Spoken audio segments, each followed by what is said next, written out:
अस्सलाम वालेकुम बुजुर्गों, दोस्तों और साथी नाजरीन, इस हफ्ते के फिक्र और नज़र प्रोग्राम में आपका इस्तकबाल है। मुल्क में बहुत ज़्यादा तब्दीली आती जा रही है, ख़ास तौर पे जंतर मंतर के एहतजाज के बाद से नौजवानों के हौसले बुलंद हुए हैं और उसी तरह कायदीन के हौसले पस्त होते जा रहे हैं। कायदीन अपनी जिम्मेदारी से दूर भागते हुए नजर आ रहे हैं। पार्लियामेंट में अपनी गद्दी छोड़कर, अपनी जिम्मेदारी को छोड़कर पार्लियामेंट में ना आना इस बात का सबूत है कि पुलिस वालों को किसने इजाज़त दी थी हिंदुस्तान के मुस्तकबिल के या हिंदुस्तान के तुलबा जो वहाँ पर जंतर मंतर पर अकाउंटेबिलिटी और रेस्पॉन्सिबिलिटी और अपने मुस्तकबिल को संवारने की कोशिश में जो लोग जुटे हुए थे जंतर मंतर पर, उनसे उनके ऊपर डंडे बरसाने का, पानी बरसाने का जो काम किया गया था उसका हुक्म किसने दिया था। शायद इस बात से पता, इसका अंदाज़ा लगाया जा सकता है कि किस तरीके से पार्लियामेंट से वो राय इख्तियार फरार करने की बात को लेकर पार्लियामेंट में यकीनन हर वक्त इसरार हो रहा है कि कैसे इस मसले का हल निकाला जाए, लेकिन वहाँ पे पार्लियामेंट में होम मिनिस्टर की गैर मौजूदगी से मसला और पेचीदा होता नज़र आ रहा है। लोग, वैसे तो ये भी कहा जा रहा है कि E20 को लेकर हो सकता है कि कुछ न कुछ फिर से नौजवानों का गुस्सा निकले, क्योंकि एक आम आदमी हिंदुस्तान में अपनी कड़ी मेहनत करने के बाद 10 साल के बाद, 5 साल के बाद या 10 साल के बाद या 15 साल के बाद, जो भी आदमी जितनी मेहनत करता है उसके बाद एक गाड़ी ख़रीदता है और वो गाड़ी में अपने ख़ानदान को, अपने अफराद ख़ानदान को लेकर तफरी करने जाता है या अपनी ज़रूरत ज़िंदगी को पूरा करने के लिए सफ़र करता है। लेकिन अब E20 के आने के बाद से बहुत सारे शिकायतें ऐसे उसूल हो रहे हैं कि गाड़ी का इंजन ख़राब होता जा रहा है। ये रिपोर्ट्स भी आए हैं कि इंजन में या मोटरसाइकिल के टैंक के ऊपर E20 पेट्रोल डालने से पूरे चूंटियों का वहाँ पे हमला हो गया है और ये कहा जा रहा है कि चूँकि गन्ने से इथेनॉल बनता है तो वो मीठा होने की वजह से वहाँ पे चूंटियों का जत्था वहाँ पे जमा हो जा रहा है। अभी ऐसा लग रहा है कि फ़िल वक्त हुकूमत इस मूड में नहीं है। हुकूमत ये भी कह रही है कि 125 रुपये का आप पेट्रोल डला लीजिए, वो इथेनॉल से पाक रहेगा। लेकिन हुकूमत क्या करना चाह रही है आवाम के साथ, ये देखने के लिए बहुत ही लोग बेताबी से उसका इंतज़ार कर रहे हैं। RSS चीफ मोहन भागवत ने कहा है बच्चों का जो एहतजाज था वो मुल्क के ख़िलाफ़ नहीं था, लेकिन ये बात अब क्यों आई है?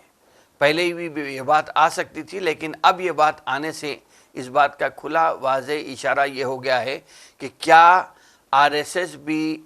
जंतर मंतर में होने वाले एहतजाज के ऊपर या नौजवानों के एहतजाज के बाद से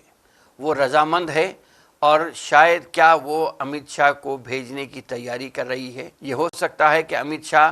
के ऊपर जो प्रेशर पड़ रहा है, जिस तरीके की जो दादागिरी चली थी, उससे RSS नाराज़ हैं। ये बात पहले भी आई थी, लेकिन अब ऐसा लग रहा है कि RSS यकीनन उससे नाराज़ होती चली जा रही है। आप देखिए कि निर्मला सीतारमण की अगर हम बात करेंगे, UPI से पेमेंट करने के ऊपर कुछ फीस लगाने की बात हो रही थी। जब लोगों को आप आहिस्ता आहिस्ता नशा दे के उसकी आदत लगा दी है UPI की, तो अब उस पर आप फीस लगाने का ये जो मकसद है, इसके अगर हम ऊपर बात करेंगे तो UPI से $3 बिलियन के लेन देन का कारोबार या लेन देन हुआ है ताजिर और आम आदमियों के बीच में। अब वहाँ पे फ़ीस लगाने की बात हो रही है। वैसे बैंक्स की अगर हम बात करेंगे तो बैंक में मिनिमम अकाउंट बैलेंस जो मेंटेन करने की बात है, ना मेंटेन होने की वजह से आवाम से जो बटोरा गया है, जो जुर्माना बटोरा गया है, वो उसकी लागत तकरीबन 26,100 करोड़ रुपए है 4 सालों में। तो आप इससे अंदाज़ा लगा सकते हैं कि आप किस तरीके के, किस हुकूमत से आपको डील करना है।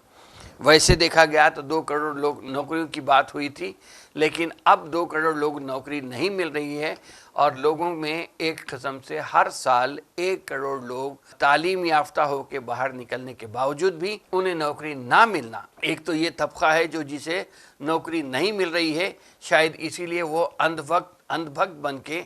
मोदी साहब को या BJP को भगवान समझ के, अच्छे दिन लाने का वाले बाबा समझ के अपना मुस्तकबिल को कहीं ना कहीं वो बर्बाद करते चले जा रहे हैं। आप ये एक अंदाज़ा लगाइए कि अगर एक बाप के सामने अपना पढ़ा लिखा बेटा बेरोज़गार बन के, या जिसे झुंगुर कहा जा रहा है, वो पूरी रियासत में, सारे शहर में कहीं अंधभक्त बन के, कहीं काऊ विजिलेंटे बन के, कहीं गाय के नाम पे, कहीं दाढ़ी टोपी के नाम पे अपने खुद हम वतनों को अगर हमला करता है, तो आप उसका अंदाज़ा लगा लीजिए कि ये मुल्क को बीजेपी या फिल वक्त की जो हुकूमत है वो कहाँ लेकर जा रही है।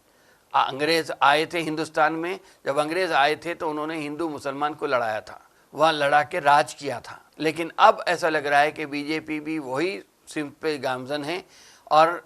लड़ाने के ऊपर हिंदुस्तान की जो इतनी बड़ी तारीख़ थी गंगा जमनी तहज़ीब की, उसे ख़त्म करने की एक कोशिश बीजेपी करती चले जा रही है। लेकिन आप ये देखिए कि अंधभक्त तो बनता जा रहा है, लेकिन 12 साल में अगर आप जेब में हाथ डालते हैं तो आपके जेब को कुछ नहीं लग रहा है। आपकी कमाई हुई, आपकी मेहनत की कमाई हुई जो रकम है वो ख़त्म होती चली जा रही है। आपके हाथ में कुछ नहीं आ रहा है, लेकिन सिर्फ आपको हिंदू मुसलमान के जहर पिलाकर लड़ाया जा रहा है आपस में। अभी एक तेलंगाना में एक कॉल सेंटर है जहाँ पे लोग कॉल करके अपने मसाइल को बयान करते हैं। उसमें ये बताया गया कि उसके एदाद शुमार के हिसाब से ये बताया गया है कि उस कॉल सेंटर को 5600 के करीब ऐसे कॉल्स आए थे जिसमें लोग परेशान थे, और अपनी परेशानी के आलम में उन्होंने इन 5600 में से 1733 कॉल्स अपने अज़दवाजी ताल्लुकात के ख़राब होने के मुताल्लिक़ रिकॉर्ड किए गए।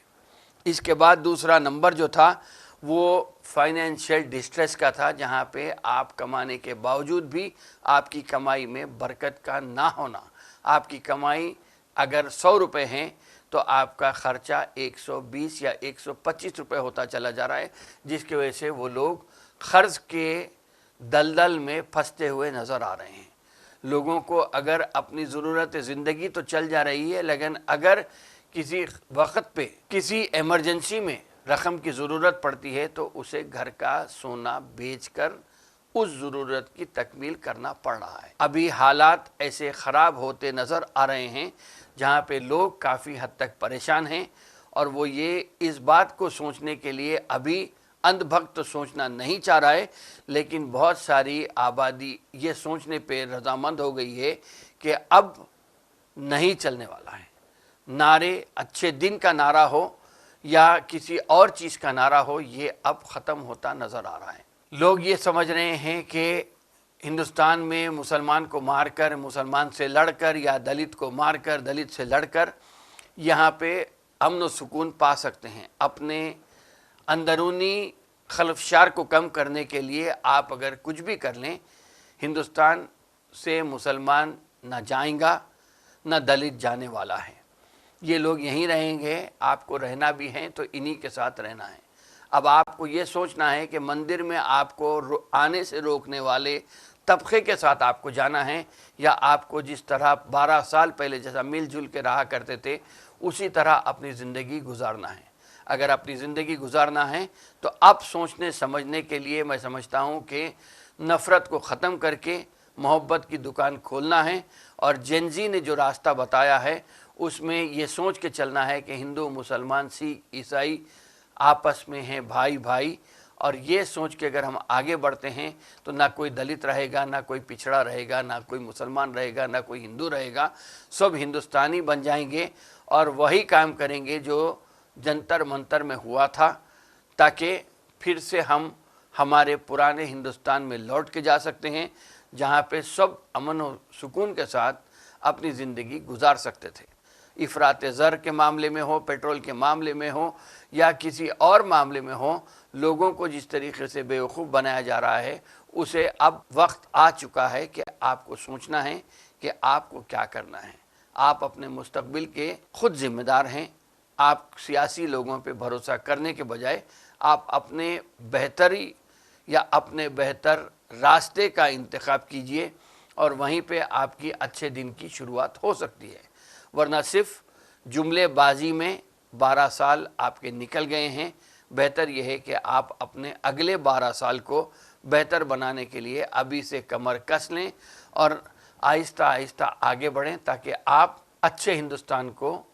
لا کے تیاری میں وہ کر سکتے ہیں۔ یہ بات بھی ذکر کر دوں کہ 1200 کروڑ روپے کے رام مندر میں چوری گھوٹالے کو بھی دبانے کی ایک کوشش ہو رہی ہے۔ جنزی پروٹیسٹ کے بعد اب رام مندر کی 1200 کروڑ روپے کی چوری، بلکہ میں یہ کہوں گا کہ چوری تو نہیں، ڈکیتی کا نام لینا چاہیے۔ جو پھولن دیوی کا نام لیا جاتا تھا ڈکیت کے نام پہ، میں سمجھتا ہوں کہ ویسا ہی یہ اب دلی میں بیٹھی سرکار یا یو پی میں بیٹھی یوگی سرکار، یہ شاید اس کا ذمہ دار، اس کے اوپر لب کشائی کی ضرورت ہے کہ 1200 کروڑ روپے کا چندہ جو لوگوں نے اپنے دعاؤں کے لیے، اپنے منتوں کو پوری کرنے کے لیے وہاں پہ دیا تھا، وہ جس کام کے لیے دیا گیا تھا وہ کام میں جانے سے پہلے ہی اسے چوری کر لیا گیا ہے۔ اب سوچنا ہوگا کہ کون سچا ہے، کون لچا ہے، یہ سوچ کے ہی ہم اپنے آگے مستقبل کے راستے کو طے کر سکتے ہیں۔ بہرحال ان چند باتوں کے ساتھ میں آپ سے وداع لیتا ہوں۔ انشاءاللہ تعالی آئندہ ہفتے پھر ملاقات ہوگی، پھر بات ہوگی۔ شکریہ، خدا حافظ۔